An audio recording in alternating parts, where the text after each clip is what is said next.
Hi friend, আমার মেয়ে এখন খেলায় ব্যস্ত, তাই আমি এই সুযোগে আমিও হয়ে যাব কাজে ব্যস্ত।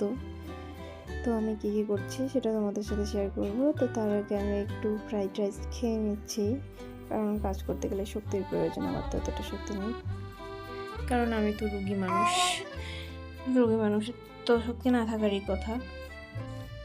অনেকে আমার বরকে বলেছিল, অনেকে না, কয়েকজন আর কি, যে তুই ওকে কি দেখে বিয়ে করেছিস।